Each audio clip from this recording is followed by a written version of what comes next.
The unexpected encounter. The evening sky above the interstellar outpost glowed with shades of orange and purple, a mesmerizing view that John had grown used to over the past few months.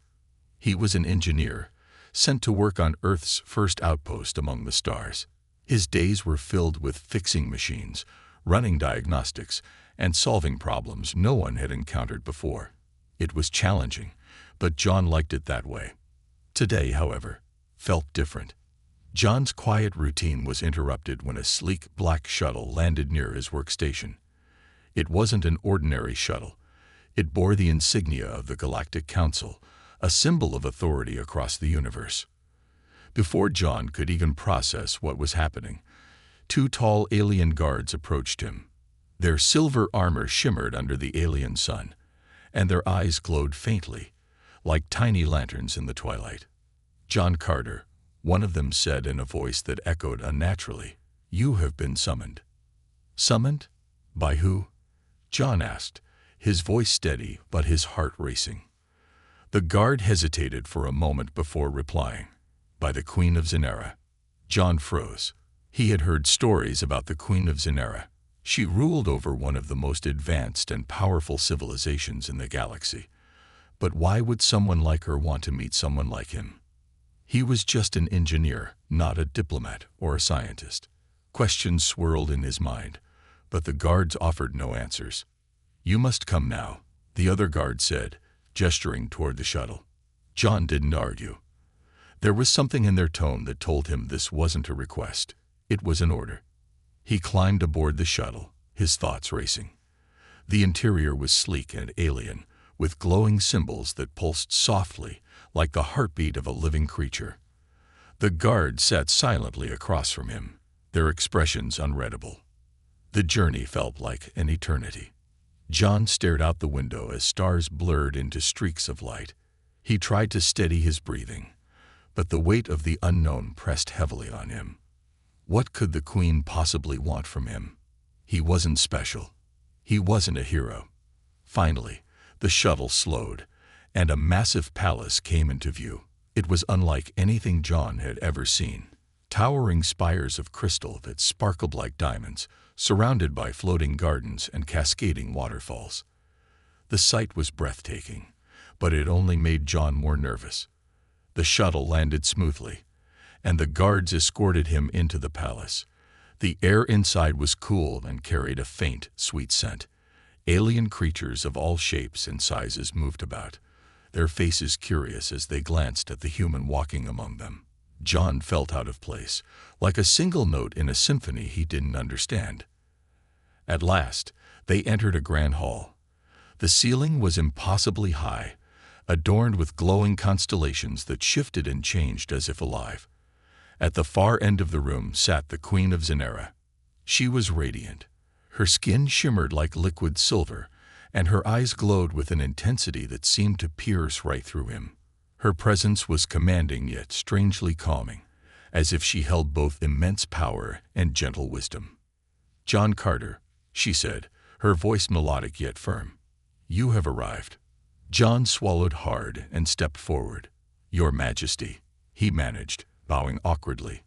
I'm not sure why I'm here." The Queen smiled faintly.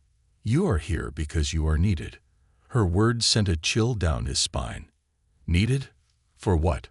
Before he could ask, she gestured for him to come closer. He hesitated but obeyed, stopping just a few steps away from her throne. "Our world faces a great threat," the Queen continued. "A danger that could destroy everything we hold dear. And you, John Carter, may be the key to saving us." John's mind reeled. This had to be a mistake. "Me? I think you've got the wrong person. I'm just an engineer. I fix things.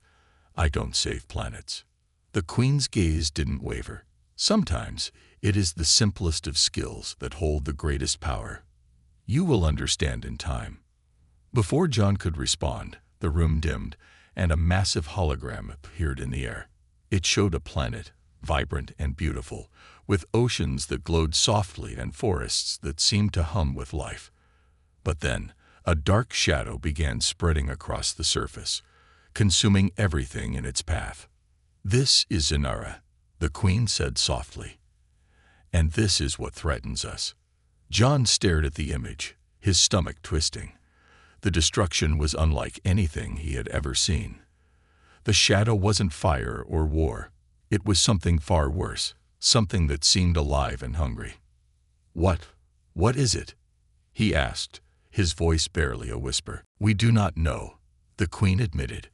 "Our greatest minds have tried to stop it, but they have failed. That is why we turn to you." John shook his head, overwhelmed. "But I don't even know where to start. I don't have the answers you're looking for." The queen leaned forward, her glowing eyes locking onto his. "You may not have the answers now, but you have the courage to find them. And that is what we need."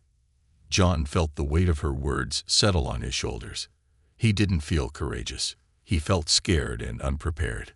But as he looked at the hologram of the dying planet, he knew he couldn't walk away. "All right," he said finally, his voice steady despite the storm inside him. "I'll do whatever I can to help." The queen's expression softened, and for a moment, John thought he saw relief in her eyes. "Thank you, John Carter. Your journey begins now." As the hologram faded, John realized this was just the beginning. Whatever lay ahead, it would test him in ways he couldn't yet imagine. And as he stepped out of the grand hall, he couldn't shake the feeling that his life was about to change forever. The unusual request. John stood frozen in the grand hall, his mind racing after the queen's mysterious words. As he tried to process the enormity of the situation, the queen rose from her throne. Her movements were fluid, almost ethereal, as if she were gliding instead of walking. "You must come with me," she said softly, but there was an urgency in her tone. "There is something you must see." Before John could respond, the queen gestured toward a shimmering portal that appeared out of thin air. It pulsed with a soft blue light, casting eerie shadows on the walls. "A portal?" John asked, his voice shaky. "Not just any portal," the queen replied. "This will take us to the heart of the crisis." John hesitated. Every instinct screamed at him to turn back, to return to the safety of his workshop. But something in the queen's eyes compelled him forward. Without another word, he followed her into the portal. The sensation was unlike anything he had ever experienced. It was as if he were being pulled apart and put back together in the blink of an eye. When the world around him solidified, he found himself standing on a barren landscape under a dark, swirling sky. The air was heavy, almost suffocating, and the ground beneath his feet crackled with an unnatural energy. In the distance, he could see a massive black chasm cutting through the land, its edges glowing with a strange, pulsating light. "This," the queen said, her voice barely audible over the howling wind, "is the source of our despair." John took a cautious step forward, his eyes fixed on the chasm. It wasn't just a hole in the ground. It was alive. Tendrils of darkness coiled and writhed like living creatures, reaching out and then retracting, as if tasting the air. What is it?" John asked, his voice trembling. "We call it the void," the queen said. "It is a force unlike any we have ever encountered. It consumes everything in its path, land, life, even light itself. And it is spreading." John felt a chill run down his spine. He had seen disasters before, earthquakes, fires, storms, but nothing like this. The void wasn't just destroying the planet, it was erasing it. "Why me?" he asked, turning to the queen. "Why did you bring me here? I'm not a scientist or a soldier. What can I possibly do against something like that?" The queen's gaze was steady. "Because you see the world differently. Our people have advanced far beyond yours in technology, but we have lost something in the process. Imagination, intuition, the ability to think beyond what we know. You, John Carter, possess the one thing we cannot replicate, the human spirit." John stared at her, disbelief written all over his face. "The human spirit? That's your big plan." The queen didn't flinch. "Do not underestimate its power. You see this problem with fresh eyes, And that is exactly what we need. You may find solutions that our greatest minds have overlooked. Before John could argue, the ground beneath them trembled. The void let out a low, rumbling sound, almost like a growl. Tendrils of darkness shot up into the air, reaching toward the sky. "We don't have much time," the Queen said urgently. "You must decide now. Will you help us, or will you turn away?" John's heart pounded in his chest. Every part of him wanted to say no, to run as far from this nightmare as possible. But then he thought of the Queen's people, of the lives that would be lost if the void wasn't stopped. He clenched his fists, forcing down the fear that threatened to consume him. "All right," he said, his voice steady despite the chaos around him. "I'll do it, but I'm going to need answers, and a lot of help." The Queen's expression softened, and she placed a hand on his shoulder. "You have already taken the first step. The rest, we will face together." As they stepped back through the portal, John couldn't shake the feeling that he had just signed up for something far bigger than he could comprehend. Whatever the void was, and whatever it would take to stop it, he knew one thing for sure. There was no turning back now. The impossible decision. The weight of the Queen's request settled heavily on John as he sat alone in the chamber they had prepared for him. It was a room of strange beauty, with walls that glowed faintly like a living, breathing organism. The air was warm, almost comforting, but no comfort could reach him now. John's thoughts churned like a storm. He was no hero, just an engineer from Earth who had spent his life fixing things that broke. Machines, systems, engines, those he understood. But saving a planet from a living, consuming force, that was beyond him. His gaze fell to the device on the table in front of him. It was a sleek alien tool that the Queen's advisors had provided, saying it would help him understand the void. Its surface shimmered with colors that shifted like liquid, and symbols danced across its surface in a language he couldn't read. "How am I supposed to fix something I don't even understand?" he muttered, running a hand through his hair. The door to his chamber slid open with a soft hiss, and the Queen entered, her glowing eyes watching him with a mix of concern and determination. She moved gracefully, her presence filling the room like a calming wave. "You doubt yourself," she said, her voice gentle but firm. John let out a bitter laugh. "Doubt? That's putting it lightly. I have no idea what I'm doing here. You've got scientists, warriors, people way more qualified than me. Why not ask them?" The Queen stepped closer, her gaze unwavering. "Because they cannot see what you see. They are bound by their knowledge, their logic. But you, John Carter, are unbound. You think in ways they cannot. That is why you were chosen." John shook his head, frustration bubbling to the surface. "You keep saying that, but I don't even know where to start. This void, it's not a broken machine I can just repair. It's alive, and it's terrifying." The Queen studied him for a moment before speaking. "Do you know why I rule my people?" John blinked, caught off guard by the sudden change in topic. I guess because you're their queen." She smiled faintly. "I was not born into this role, John. I was chosen. Not because I was the smartest or the strongest, but because I was willing to make decisions no one else could. Decisions that required courage, even when I was filled with fear." Her word hung in the air, heavy with meaning. John looked away, his mind spinning. He thought of the void, of the lives at stake, and of the overwhelming responsibility now resting on his shoulders. He stood abruptly, pacing the room. "What if I fail?" he asked, his voice low. "What if I make things worse?" The Queen stepped closer, placing a hand on his arm. Her touch was light but grounding, like an anchor in a storm. "Failure is always a possibility, but so is success. The question is not whether you will fail, but whether you will try." John closed his eyes, taking a deep breath. Her words stirred something in him, something he hadn't felt in a long time. He thought of his father, a man who had always believed in perseverance.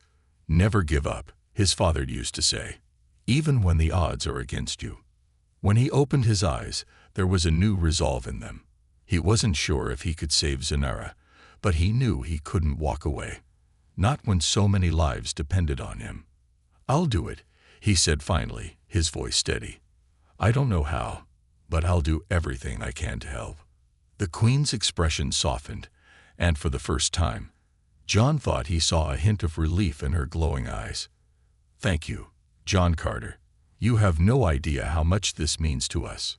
Before he could respond, the chamber's walls shifted, revealing a holographic map of Zanara. The Queen gestured to a pulsating red dot at its center. "This is where we must go," she said. "The void is spreading from here, deep within the mountains. You will have the guidance of my finest scientists and warriors, but the decisions will be yours to make." John stared at the map, his heart pounding. The path ahead was clear, but it was also filled with danger and uncertainty. Yet, as he looked at the Queen and thought of the lives hanging in the balance, he knew there was no turning back. "All right," he said, determination hardening his voice. "Let's get started." The Queen nodded, her gaze filled with both hope and urgency. "Your journey begins now, John Carter. May your courage guide you through the darkness." As John followed her out of the chamber, he couldn't shake the feeling that his life would never be the same again. The stakes were high, the challenges daunting, but for the first time, he felt a spark of belief. Maybe, just maybe, he could make a difference. The journey to the unknown. The sleek alien ship hummed quietly as it cut through the vast expanse of space, its surface reflecting the eerie light of distant stars. Inside, John Carter sat at a circular console, surrounded by an advanced team of alien scientists and warriors. The room was dimly lit, the glow of holographic screens casting strange shadows on the walls. Approaching the disturbance, a tall, blue-skinned alien announced in a calm but firm voice. His name was Kale, the Queen's chief navigator. His glowing eyes flickered as he studied the readings. "Brace yourselves." John gripped the edge of his seat, his heart pounding. This wasn't like flying back on Earth. The ship seemed almost alive, responding to the commands of its crew with a fluid grace that felt both mesmerizing and unsettling. "What exactly are we looking for?" John asked, breaking the tense silence. A scientist named Vren, whose translucent skin shimmered like glass, turned toward him. "The void's epicenter. It radiates an energy we've never encountered before. Chaotic, unpredictable, and destructive. We'll know it when we see it." The ship suddenly lurched, and a low, ominous sound filled the air. Cal's hands moved swiftly over the console. "Energy field detected," he said. "It's strong, far stronger than we anticipated." John squinted at the holographic display. The void's energy field looked like a swirling vortex of darkness, pulsating with tendrils of light that lashed out unpredictably. It was beautiful in a terrifying way, like a storm frozen in time. "Can we get through it?" John asked, his voice edged with unease. Vren hesitated. "The ship's shields are strong, but this is unlike anything we've encountered. It could destabilize us, or worse." "Then we go around it," John suggested. Kale shook his head. "There's no way around. This field stretches for thousands of miles. If we want to reach the source, we have to go through it." The room fell silent. John could feel the weight of their stares, waiting for him to decide. He wasn't used to this, being the one everyone looked to for answers. But as he thought about the Queen's words, about the people of Zanara depending on them, he knew there was no choice. "Take us through," John said, his voice steady despite the fear gnawing at him. Kale nodded, his fingers dancing over the console, activating reinforced shields. "Hold tight." The ship surged forward, and the energy field came into view, growing larger and more menacing with every passing second. The tendrils of light lashed out like living creatures, slamming into the ship's shields with deafening force. "Shields at 80%, Vren reported, her voice tight. 70%, 60%. John clenched his fists, watching as the ship was battered by the relentless energy. The walls groaned, and sparks flew from the consoles. He felt the ship shudder, as if it were alive and struggling to endure the assault. "Hold it together," Cale muttered, his jaw tight. Then, without warning, a massive tendril of light struck the ship, sending it spinning wildly. Alarms blared, and the crew scrambled to stabilize their systems. John was thrown against his seat, the impact knocking the wind out of him. "We're losing power," Vren shouted. "Can we make it?" John yelled over the chaos. Cal's hands moved frantically over the controls. "We don't have a choice. We're almost through. Hold on." The ship pushed forward, the energy field tearing at it like a predator. John gritted his teeth, his mind racing. This was nothing like fixing machines back home. Here, every decision could mean life or death. Suddenly, the ship broke through the field, emerging into a dark, silent void. The chaos stopped, replaced by an eerie calm. The crew let out a collective sigh of relief, but the tension in the air remained. "We made it," Cale said, his voice filled with exhaustion. John looked out the viewport, his breath catching in his throat. Ahead of them was a massive, ancient structure floating in the void. It was unlike anything he had ever seen, a sprawling mechanical labyrinth with glowing red veins running through its surface. The structure pulsed faintly, as if it were alive. "What is that?" John asked, his voice barely a whisper. Vren's glowing eyes narrowed. "It's not natural. It's a machine, a massive one, and it's alive." The realization hit John like a punch to the gut. The void wasn't just a force of destruction, it was being controlled. And now, they were face to face with its heart. "Prepare the team," John said, his voice firm despite the dread building inside him. "We're going in." As the crew began their preparations, John stared out at the mechanical monstrosity, knowing that this was only the beginning. Whatever they were about to face, it would test them all in ways they couldn't yet imagine. But one thing was clear: turning back was no longer an option. The hidden truth. The massive structure loomed before them, its intricate, pulsating design both mesmerizing and foreboding. The closer they got, the more alive it seemed. Metallic veins glowed with crimson light, spreading like the arteries of some ancient, sleeping giant. Inside the ship, the crew was silent, their earlier relief replaced by a heavy tension. John stood near the viewport, his eyes locked on the structure. Every instinct screamed at him to turn back, but he knew that wasn't an option. "We're approaching the docking point," Cale announced, his voice tight. "Scans show a passage leading inside. Atmosphere stable, but there's something strange." "What do you mean by strange?" John asked, glancing at the navigator. Cale hesitated before replying. "It's alive. The structure is emitting biosignatures, as if it's part machine, part organism." John exchanged a wary look with Vren, who was already running scans on her portable device. "That doesn't make sense," she murmured. "How can something this massive be alive?" "Let's hope we don't have to find out," John muttered. The ship docked with a faint shudder, and the team prepared to disembark. John adjusted the lightweight alien suit they'd given him, its surface rippling slightly to fit his body. It was strange but functional, much like everything else on this mission. As the airlock hissed open, a wave of warm, metallic-scented air greeted them. The interior of the structure was vast and labyrinthine, with walls that pulsed faintly like the inside of a living creature. "This place is unnerving," Vren said, her translucent skin reflecting the red glow of the walls. John nodded, gripping the toolkit slung over his shoulder. "Let's stick together. No wandering off." They moved cautiously, their footsteps echoing softly. The deeper they went, the more intricate the structure became. Patterns on the walls seemed to shift and move, and faint sounds, like whispers, drifted through the air. "Anyone else hearing that?" John asked, his voice low. Cal's hand hovered near his weapon. "It's not just you. Be alert." After what felt like hours, they reached a massive chamber at the heart of the structure. In the center was a towering, pulsating core, a sphere of dark metal and light, encased in spiraling tendrils. It emitted a low, rhythmic hum that seemed to resonate in their chests. "This is it," Vren said, her voice barely audible. "The source of the void's power."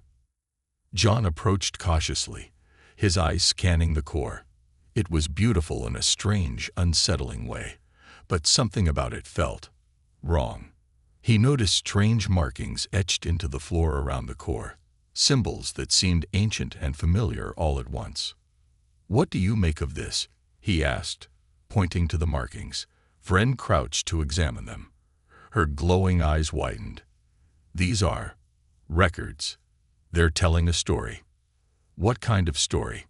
Vren hesitated, her voice shaking slightly as she translated the alien script.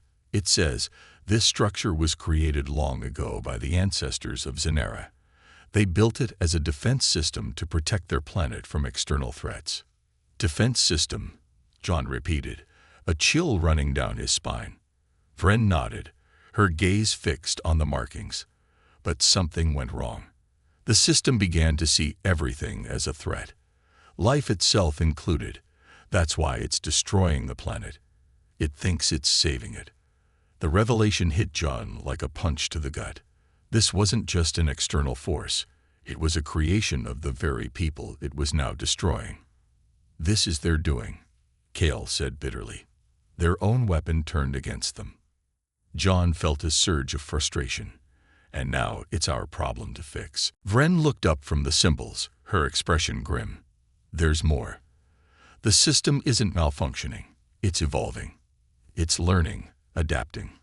If we don't stop it soon, it won't just destroy Zanera. It could spread to other planets, other systems." The gravity of her words sank in, and for a moment, no one spoke. John stepped closer to the core, his eyes narrowing. There has to be a way to shut it down. If they built it, there must be a way to destroy it. "There is," Vren said, her voice hesitant. "But it won't be easy. The core is connected to the entire system.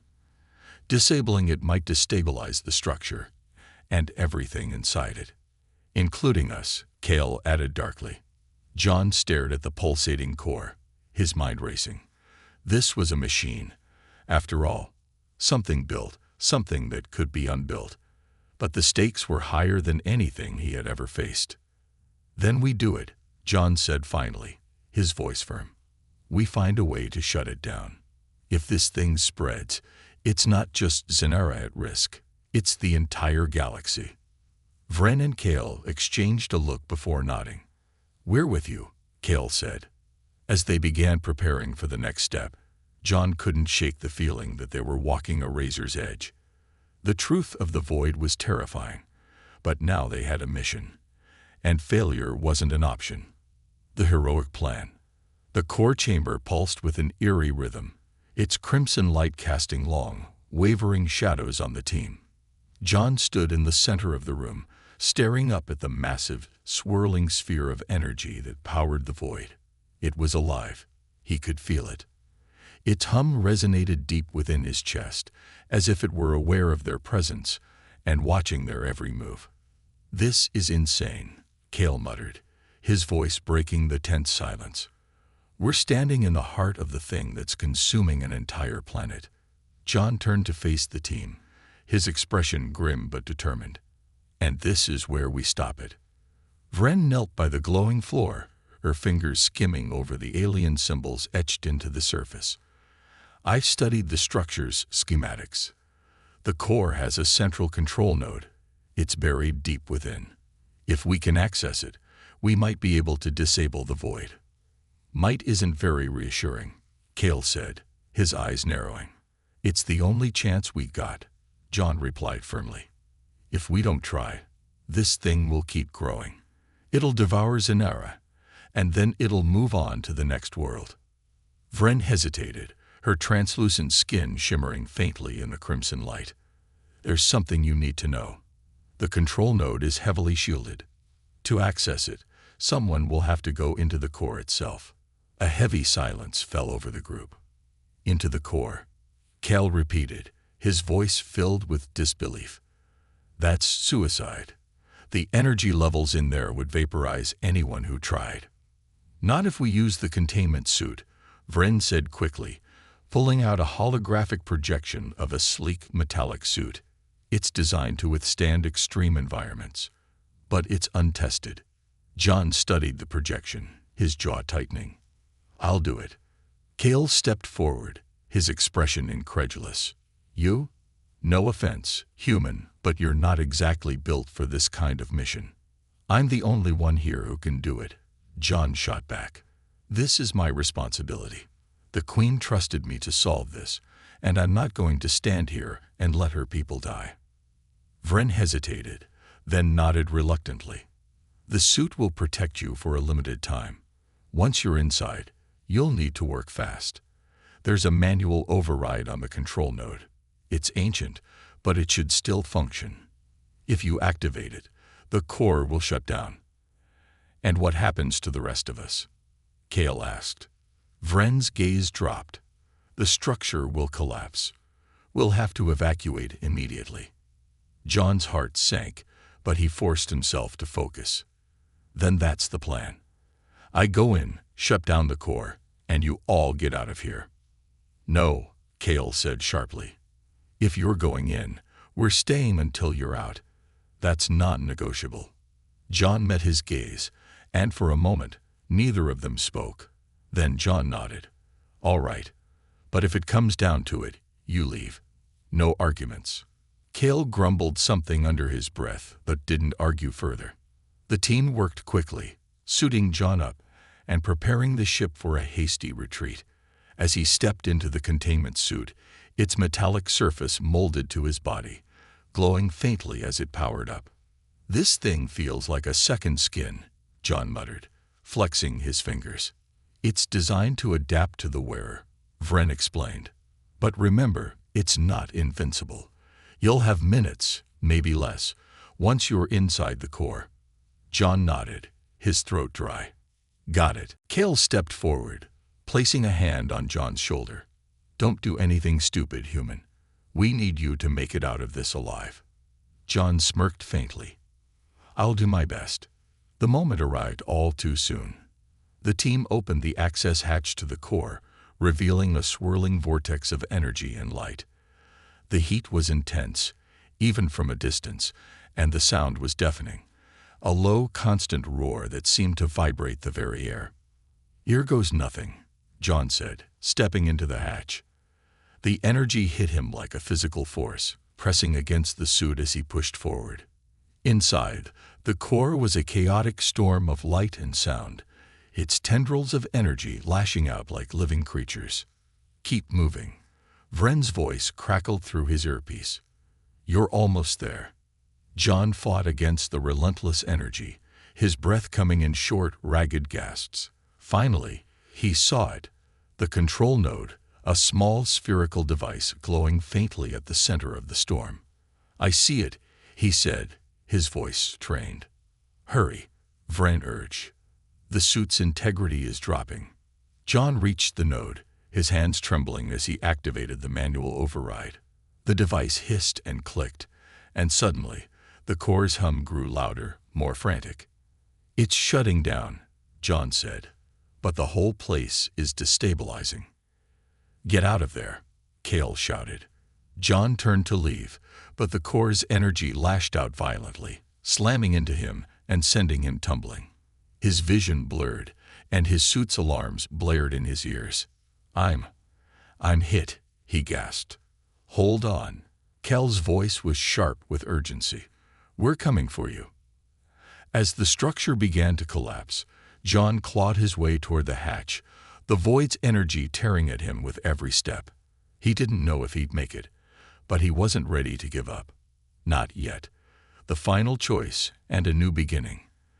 The ground beneath the team trembled violently, the pulsating core's final death throes echoing through the collapsing structure.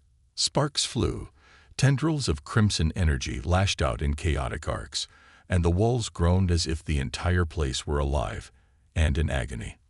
"Where's John?" Cale shouted over the deafening roar. Vren's fingers moved frantically across her scanner. His suit's signal is faint, but he's still inside the core chamber. We don't have much time. Kale clenched his jaw, turning to the others. Prepare the ship for immediate launch. I'm going after him. You won't make it in time, Vren warned, her translucent skin flickering with stress. Kale didn't wait for her reply. He sprinted toward the collapsing core chamber, dodging falling debris and bursts of energy. Inside the core, John was struggling to move. His suit was damaged, its once bright glow flickering weakly.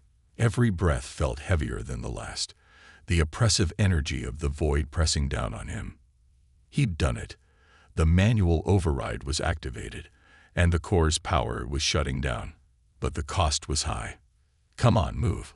He growled to himself, dragging his legs through the storm of energy. The hatch was only a few meters away, but it might as well have been miles. Suddenly, Kale burst through the crumbling entrance, his voice cutting through the chaos. John, get up. John lifted his head, his vision blurry. Kale, you're supposed to be on the ship. Kale grabbed John's arm, hauling him to his feet, and let you play the hero alone. Not a chance. Let's go. The two stumbled toward the exit, the floor beneath them cracking and shifting. Tendrils of energy lashed out, one striking Kale's shoulder and sending him sprawling. Go, Kale shouted, struggling to stand. Not without you. John shouted back, grabbing Kale and pulling him up. Together, they pushed forward, their steps faltering but determined. The moment they reached the ship, the team pulled them inside, slamming the hatch shut. Punch it, Kale barked, collapsing into a seat. The ship roared to life, its engines flaring as it sped away from the crumbling structure. Behind them, the void's core imploded, collapsing in on itself in a brilliant explosion of light and energy. The shockwave rocked the ship, but they held steady, watching as the destructive force of the void disappeared into nothingness. We did it, Vren whispered, her voice trembling with disbelief. Back on Zanara, the skies cleared for the first time in years. The oppressive darkness lifted, revealing the vibrant beauty of the planet beneath. People emerged from shelters, their faces a mix of wonder and hope. In the palace, the queen stood on a high balcony, her glowing eyes scanning the horizon. When the ship appeared, descending gracefully onto the landing platform, her expression softened with relief. John and the team stepped out, battered but alive. The queen approached, her silver gown flowing like liquid light. John Carter, she said, her voice filled with gratitude.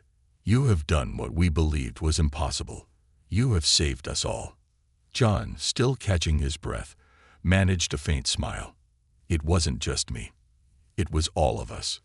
The queen's gaze lingered on him, and for a moment, she seemed to struggle with her words.